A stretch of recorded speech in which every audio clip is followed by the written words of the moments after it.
Estábamos escuchando a Soda Stereo, que cantaba su canción En la ciudad de la furia. Y estábamos hablando de la ciudad de Jerusalén, ciudad mítica, si las hay, ciudad muy disputada, porque recuerde que hay tres religiones, las religiones del libro, emparentadas entre sí, que son aquellas que se disputan a esta ciudad como centro y eje de su religión. Así son, por ejemplo, el Islam, el judaísmo y el cristianismo. Estábamos diciendo que la comunidad jerusalemita, asentada como su nombre lo indica en la ciudad de Jerusalén, estaba muy relacionada con la comunidad de Galilea. Y por otro lado estaba Pablo de Tarso, que se llevaba mal con Pedro, se llevaba mal con Santiago, el hermano de Jesús, y que hacía su propio negocio, es decir, predicaba sus cosas a su manera. Hizo una reinterpretación del Jesús judío, un Jesús que solo iba a ser un Mesías local, un Mesías que digamos que adolecía de cierto provincianismo, que era un Mesías que solo iba a ayudar al pueblo de Israel. Pablo lo presentó como un Mesías universal y que bastaba con creer en él como para que él regresara, que Jesús regresara, Dios o Cristo, mejor dicho, regresara, y provocase que todos aquellos que creyesen en él se fueran con él al cielo, no a la tierra, y que los que ya hubieran muerto, porque supóngase que Pablo empieza a decir, crean en Jesús que está por regresar. Y usted tiene la mala suerte que hasta que Pablo alcanza el número de conversos que tenía que alcanzar, supóngase que Pablo tenía planeado que en el lapso de 6 meses los alcanzaba, usted se muere, le agarra un síncope ahí y cae redondo. ¿Qué pasa con usted? Bueno, se pensaba que usted iba a resucitar, así como Jesús resucitó. Cuando Jesús regresase, usted resucitaba. ¿Y cuáles eran los primeros en resucitar? Bueno, había algunas escrituras que decían que cuando el Mesías regresara, escrituras judías, los primeros en regresar iban a ser los que estuvieran enterrados en Jerusalén, y especialmente en el Monte de los Olivos, porque decía que ahí Dios pondría uno de sus pies. Entonces, las parcelas para que uno lo entierren en el Monte de los Olivos se dice que cuestan carísimas, carísimas, más caras que una porción de tierra en el lugar más caro del planeta que usted se le ocurra, las ciudades más importantes del mundo. Bueno, en el Huerto de los Olivos sale carísimo morirse y que lo entierren, porque uno quiere resucitar primero, ¿vio cómo es eso? No quiere ser el penúltimo en resucitar, porque uno no sabe, porque vio que resucitar es cosa complicada. Imagínese usted que se moría y, no sé, le cortaban un brazo, porque se había muerto porque un soldado romano se peleó con usted y le cortó un brazo, y usted se desangró y se murió. Y sus vecinos también, le rebanaron la cabeza y lo entierran cerca. Usted no sabe si al resucitar la cosa se confunde entre tanto resucitado y tantas partes sueltas, y le terminan poniendo la cabeza de su amigo o el brazo de suyo al otro. Usted no sabe. Y a riesgo de no resucitar entero o resucitar con partes de otro, todos querían resucitar primero, porque el primero que resucita es el que dice, no, no, no, un momento, este brazo es mío, ¿no? Pero después si usted resucita el anteúltimo, vaya a saber las partes que tiene, usted se mira y dice, momento, pero todo esto no es mío, solo la cabeza. Y se escucha una voz del cielo, de la de Dios, que le dice, hijo mío, hemos tenido mucha dificultad para armar todos los cuerpos, así que lo que sea que te haya tocado, no te quejes. Entonces, ante esta perspectiva, todos querían resucitar primero. Y los judíos helenizados, de las comunidades como por ejemplo la antioquense y la damascena, solían ir a Jerusalén. Por eso es que hubo mucho revuelo de las ideas helenizadas con la comunidad jerusalemita, y querían ir a Jerusalén para eso, como sabían que Jesús era el Mesías, y tenían la idea de que se venía el fin de los tiempos, el resurgimiento de Israel como reino poderoso. Entonces sabían que el Mesías venía y resucitaban todos. Entonces querían ir ahí, a Jerusalén, por la duda que si se morían ahí y resucitaban primero. Entonces las ideas helenistas tocaron un poco a Pedro, Santiago y a toda esta gente y le fueron transmitiendo la idea de que Jesús era el Hijo de Dios, no solamente un Jesús Mesías y nada más, sino que era algo especial, que su maestro, su rabino era un rabino especial. Pero de ahí no pasaban los de Jerusalén, no querían saber más nada de todo esto místico, mientras que los helenizados sí. Así que los helenizados se cansaron de los de Jerusalén y se fueron y en el camino a sus tierras fueron convirtiendo otros grupos, generando otras comunidades, obviamente con sus ideas helenizadas. Y mire lo que pasó.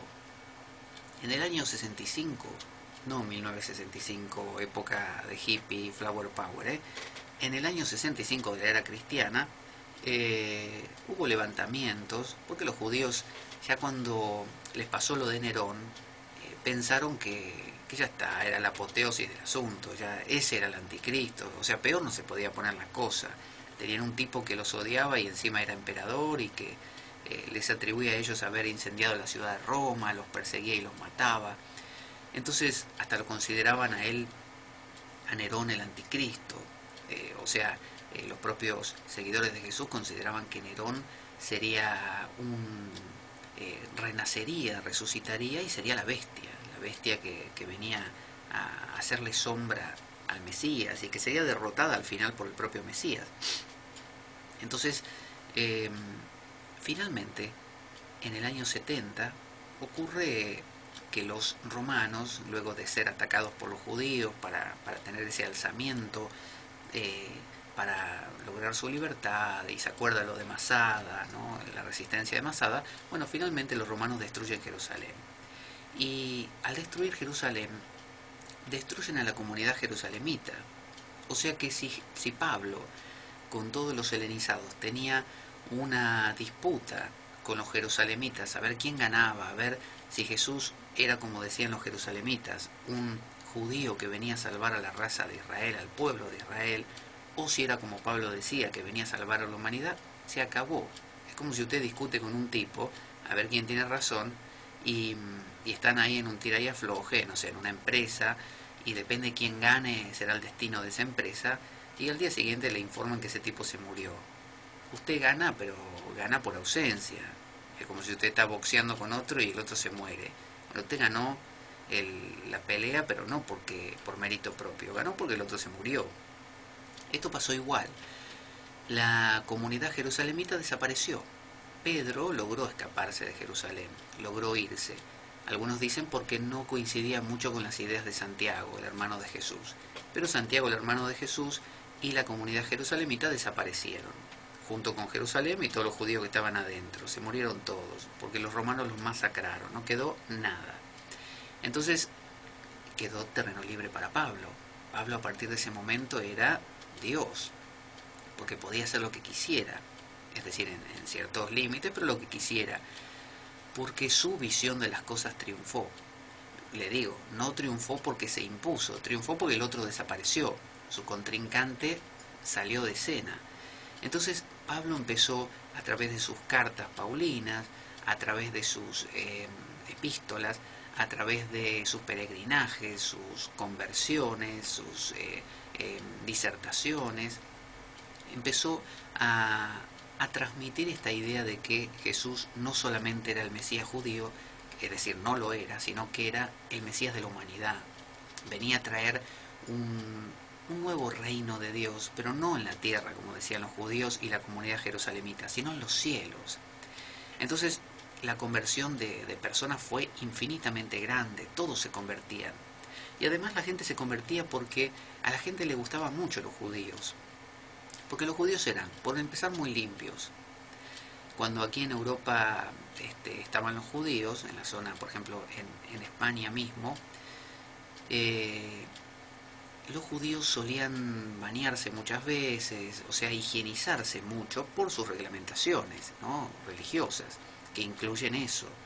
Entonces no se enfermaban tanto, los judíos solían no pescarse enfermedades ni pestes, mientras que los cristianos que vivían aquí en España se enfermaban de lo que sea, peste negra, peste de acá y peste de allá, y se morían como moscas. Entonces, en algún momento de la historia española, por ejemplo, empezaron a perseguir a los judíos porque el razonamiento era así. Fíjese que qué razonamiento lúcido y brillante. Si nos estamos todos enfermando de distintas pestes y los judíos no se enferman, es porque ellos deben tener algún pacto con el diablo para no enfermarse y matarnos a todos nosotros, para quedarse ellos con todo. Por lo tanto, vamos a matar a todos los judíos. Qué razonamiento, ¿eh? Eso es razonar. Eso es una lógica impecable. Vendría a ser como la del califa Omar, que cuando se encontró con la biblioteca de Alejandría, la pobre biblioteca destruida como un montón de veces, dijo, si todos los libros que están aquí en la biblioteca dicen lo mismo que el Corán, vamos a quemarla porque ya tenemos el Corán. Y si todos los libros que están en la biblioteca contradicen al Corán, vamos a quemarlos porque lo contradicen. Por lo tanto, quemen la biblioteca. Esa es el impecable razonamiento del brillante califa Omar. Bueno, entonces, ¿qué pasaba? Las comunidades de cristianos les encantaba acercarse a los judíos, es decir, judaizarse, porque los admiraban, no solamente porque eran muy limpios, porque tenían reglas así de conducta muy estrictas, reglas éticas muy importantes, que en ese momento solo los estoicos tenían, pero los demás no. Entonces les parecía muy bueno tener reglas para basarse, reglas de convivencia, reglas de ayuda al prójimo. El judío tiene la obligación de ayudar a los otros judíos. Y, y había entre los judíos una especie de ayuda social, es decir, una viuda, o sea, una mujer enviudaba y en vez de quedar a la deriva, era contenida por la comunidad judía que la ayudaba a, a sostenerse, si se enfermaba, es decir, estaba todo previsto, de manera que se ayudasen mutuamente la comunidad judía y sobreviviese donde sea que fuese. Esto Pablo lo mantuvo, solo que se lo dio ahora a los gentiles. Entonces imagínense la persona que hasta ayer era esclavo y era maltratado por su amo en el Imperio Romano, donde sea que fuera, en cualquier provincia. La persona que se enfermaba y no podía trabajar más en el Imperio Romano ahora entraba en la comunidad cristiana. Y la comunidad cristiana le pedía que normalmente que entregue todos sus bienes, que los venda y los entregue. Supóngase que usted no tenía ni medio, no entregaba lo poco que tenía. Y le abastecían de todo. Usted necesitaba comida, tenía comida. Usted necesitaba cuidados sanitarios, estaba enfermo, se lo daban. Usted necesitaba, no sé, educación, se la daban, lo que fuera. Entonces era como gratis tener lo que hoy sería una seguridad social, es decir, acceso a hospitales, a intervenciones quirúrgicas, lo que fuera que uno necesitara, que necesita hoy, es abastecido, por ejemplo, por el Estado, gratuitamente. Bueno, en la época del Imperio Romano no existía eso. Si usted se enfermaba, arréglese. Si usted no podía trabajar, toda su familia se moría. Entonces, si usted era mujer y enviudaba, bueno, arréglese usted como pudiera. Entonces los cristianos tenían este sistema. Y esto permitía que la gente se sintiera muy contenida. Entonces imagínense cuántas conversiones hubo solo por esa razón. Pero fue masivo, porque el sistema garantizaba mucho beneficio y ningún costo, un costo cero. Es decir, usted solamente tenía que como mucho vender sus propiedades y entregarlas. Y como la mayoría de los conversos eran gente tirando a pobre, no había problema. Usted dando nada ya recibía. Entonces el cristianismo paulino se convirtió en hegemónico y la visión paulina fue la única. Hasta hoy en día usted tiene el evangelismo, el mormonismo, no sé, los testigos de Jehová, lo que se le ocurra a usted, es todo paulino, todo paulino. Ya esa visión jerusalemita, que era la de los apóstoles, la de un Jesús Mesías para el pueblo judío, ya eso no existió más, dejó de existir. Dice Jalil Gibran, lo voy a parafrasear porque así me lo acuerdo, dice, todos los otoños se encuentran Jesús de Nazaret y el Jesús de los cristianos. Y charlan, conversan largamente. Y luego de varios días de estar conversando, Jesús de Nazaret le dice al Jesús de los cristianos: me voy. Y sé que nunca vamos a poder ponernos de acuerdo. Es decir, una cosa es Jesús de Nazaret, el Jesús judío, el rabino, el fariseo, el que vino a salvar a los judíos, no a los gentiles, no al resto del mundo. Y otro es el Jesús predicado por los judíos helenizados, por Pablo, que es el Jesús de los gentiles, el Jesús del mundo entero. Entonces, al principio solo existía Pablo con sus epístolas, que como le digo, eran epístolas que básicamente decían: Jesús resucitó, Jesús murió, perdón, resucitó, creamos en Él, porque al creer en Él, Jesús hace efectiva esa ayuda que nos va a dar, de llevarnos con Él, y viene. Si creemos, viene. Si juntamos el número suficiente, viene. Entonces, era una cuestión de pasado mañana viene. Entonces hay que convertir a todos los posibles porque así viene mañana. Y ya es inminente, viene. Eso se llamaba la parusía. Es como el regreso, ¿no? Como alguien el regreso, bueno, igual. Solo que pasaban los días, los meses, los años, y la conversión de Pablo fue en el 36, Cristo habrá muerto en el 30, y en el 58 murió Pablo, que lo llevaron a Roma finalmente y ahí lo justiciaron. Y Pablo notaba en su vida que pasaban los años y no. Fíjese, del 36 al 58 son 22 años. 22 años y Cristo no volvía. Es un montón. Para alguien que piensa que Cristo iba a volver, no sé, en 6 meses, quizá menos. Y pasaron 22 años. Entonces, el tenor de las cartas de Pablo fue cambiando. Pablo, al notar que la parusía no ocurría, que Jesús no volvía, empezó a pensar que había que convertir a mucha más gente. Y la iglesia fue madurando esta idea a lo largo del tiempo, ya después de Pablo inclusive, y pasó de pensar que había que convertir, primero fue, convirtamos a los judíos. Después fue, convirtamos a los judíos y a algunos gentiles, dijo Pablo. Después se dio cuenta de que no, que la iglesia era una iglesia de todos, o sea que había que convertir a todos los gentiles posibles. Y luego vino la idea de la iglesia actual, que es: vamos a seguir convirtiendo gente porque vaya a saber cuándo viene Jesús. Quizás se toma, no sé, 5 milenios más. Así que convirtamos gente permanentemente. Ya no era esa idea de que la iglesia cuando convierta una cantidad, Cristo viene. Ahora, hoy en día, la idea es, aunque convirtamos a todos, quizás Cristo tampoco viene todavía. Está esperando algo más, que es inescrutable. Vio que las escrituras del Evangelio básicamente decían que Cristo vendrá como león, como ladrón en la noche, es decir, imprevistamente. Y está la parábola esa de las vírgenes y las lámparas. Por eso se pretendía que venía en cualquier momento, y ese cualquier momento, la parusía, no ocurría nunca. Entonces fue madurando la idea de por un lado el querigma, es decir, predicar la venida, predicar, y eso fue poco a poco dando lugar a predicar la venida no para que venga, no para convencer a la gente que se convierta y que enseguida venga Jesús, sino predicar la venida solamente para hacer todos parte, darles lugar, como dicen, en la mesa del Señor, es decir, darles lugar a que todos puedan participar de esta buena nueva, ¿no? Y eso es lo que se hace hasta hoy en día. Entonces se fue desarrollando la idea del kenosis. ¿Qué es el kenosis o la kenosis?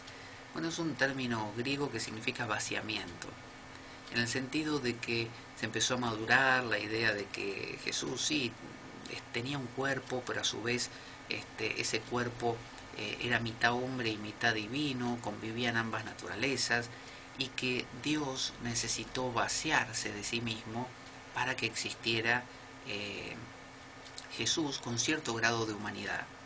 Es decir,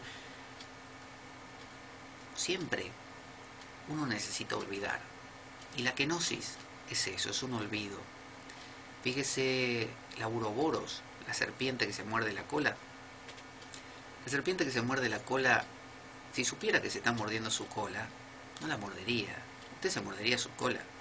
No, porque es una asquerosidad. Usted se muerde su cola y vaya a saber que muerde. Entonces, la serpiente tampoco se quiere morder la cola. Entonces, ¿cómo hace usted para que la serpiente se muerda la cola? Es decir, para que el ciclo se cierre y la vida continúe. Bueno, necesita hacer que esa serpiente se olvide de que es su cola. ¿Y cómo hace usted para olvidarse de que, o sea, cómo logra que la serpiente se olvide que es su cola? Bueno, en alguna parte del cuerpo de la serpiente, usted pone un anillo de olvido. Es decir, en lugar de ser serpiente, serpiente, serpiente, toda serpiente en su circunferencia, usted hace serpiente, serpiente, no serpiente, serpiente, serpiente, serpiente, serpiente. Un pedacito no es serpiente. Ese pedacito queda como ausente y permite la desconexión. Permite que la serpiente no se entere que la otra mitad de ella es ella también. Entonces muerde la cola y todo continúa. Así es que se dice que la kenosis es ese momento mágico, pero realmente mágico, en que Dios, cuando creó a Adán, hizo esa figura de barro. Estamos hablando de una metáfora, pero sirve para estos fines. Y miró a Adán, respiró e insufló su aliento vital, su ruaj. Y en el momento en que insufló el aliento vital, Adán abrió los ojos. ¿Y qué vio? Lo vio a Dios.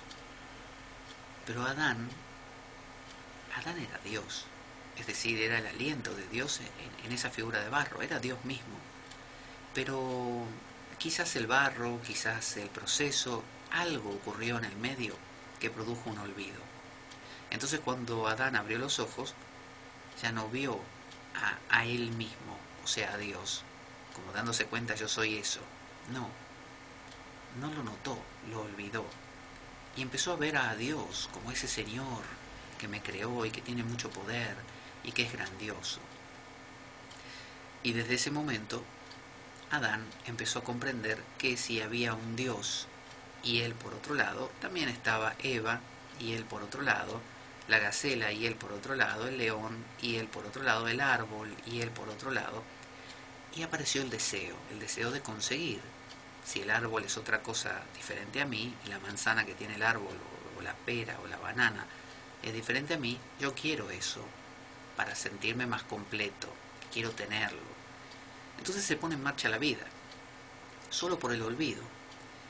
Si Adán se hubiera dado cuenta de entrada que él era Dios mismo, no hubiera hecho nada, se hubiera quedado así. Y no era el plan de Dios, el plan de Dios era poner todo en marcha. Entonces, siempre en nuestra vida necesitamos olvidar que somos la totalidad. Los hindúes le llaman Tattva Amasi, tú eres aquello, ¿no? O Soham, yo soy aquello en primera persona. Ese darse cuenta que todas las religiones místicas y profundas recuerdan, es una forma de volver a darse cuenta quién uno es. Pero si uno se da cuenta cabalmente, la gracia del juego se acaba y se pierde. Entonces necesita ver algo en marcha, necesita ver un olvido, necesita ver una ansia de llegar a... Y esa ansia, por ejemplo, es el cristianismo, una especie de... Él murió por nuestros pecados, nosotros somos los otros y Él es Él, y tenemos que alcanzarlo y congraciarnos con Él. Es decir, es la misma historia de Adán queriendo congraciarse con Dios, olvidando que Él es la misma cosa. Entonces usted dirá, pero eso que estás diciendo es una herejía, estás diciendo que vos mismo sos Dios. Suena herético, claro, para toda persona que considera que esa división no es producto de un olvido, sino que esa división es natural, es algo que se da por sentado y que es así ineludiblemente y inevitablemente. Pero si uno escudriña un poquito más y puede comprender que quizás con otra visión de las cosas, esa kenosis, ese vaciamiento de Dios, tiene como fin olvidarse que Él es Dios por un rato. Porque si uno no se olvida que uno es Dios por un rato, no puede jugar, no puede entretenerse, no puede amar. Imagínese usted viendo una película y usted no se olvida que usted está ahí sentado. Disfruta, realmente. No disfruta mucho cuando usted se mete en la película, cuando finalmente los personajes lo absorben y usted desaparece. Bueno, eso es la kenosis. Imagínese si Dios viviese consciente de todo el tiempo a través de todos, ¿no? Imagínese que sus ojos y mis ojos son los ojos de Dios mirándose a sí mismo. Pero la gracia está en que esos ojos que se miran entre sí, usted a mí y yo a usted, no sepamos que usted y yo somos la misma cosa. Somos agujeros a través de los cuales la misma esencia ve. La idea es que nos olvidemos. Al igual que en la película, usted si ama a una persona y está todo el tiempo sabiendo que es usted amando a la persona, no tiene gracia, usted no ama. Amar es olvidarse de usted y empezar a pensar que ese otro es maravilloso y que usted lo quiere y lo quiere conseguir. Y si lo tiene no le basta. Bueno, eso es la kenosis. Entonces se dice que cuando Jesús se encarnó o cuando Jesús descendió, como usted le quiera decir, fue Dios en su kenosis, Dios olvidando que es Dios por un rato. Por eso en el Monte de los Olivos, cuando sudó sangre y dijo, Padre, aparta de mí este cáliz. Y finalmente dijo, hágase tu voluntad y no la mía. Es decir, por un lado existía su naturaleza humana, por otro lado su naturaleza divina, es decir, la kenosis, el vaciarse. Y usted preguntará, bueno, ¿por qué comparás lo de Jesús con nosotros, con la vida cotidiana? ¿Acaso es lo mismo? Y sí, es lo mismo. La razón por la que uno postula un Jesús con esas características es porque así funcionamos nosotros. Si fuéramos, por ejemplo, jirafas, para nosotros Dios tendría un cuello muy largo. Si fuéramos rinocerontes, Dios tendría un cuerno en el medio de la frente. Bueno, esto es lo mismo. Jesús hizo lo que hizo, se comportó como se comportó, y a usted le encanta que haya hecho eso porque usted es así, porque yo soy así, porque somos así los seres humanos. Entonces la kenosis no es propia solamente de un Jesucristo. La kenosis es propia de la vida entera. Vamos a escuchar una canción. Vamos a escuchar, a ver, mire. A nuestro amigo Alfa Blondy, que lo tengo por acá. A ver, que nos va a cantar un reggae acerca de Masada. ¿Se acuerda? Que lo escuchamos en el programa que hablamos de la resistencia de Masada. Vamos a escuchar esta canción y al regresar vamos a hablar de los 4 evangelios y qué relación tienen con Pedro, con Pablo y las distintas perspectivas. Ya regresamos.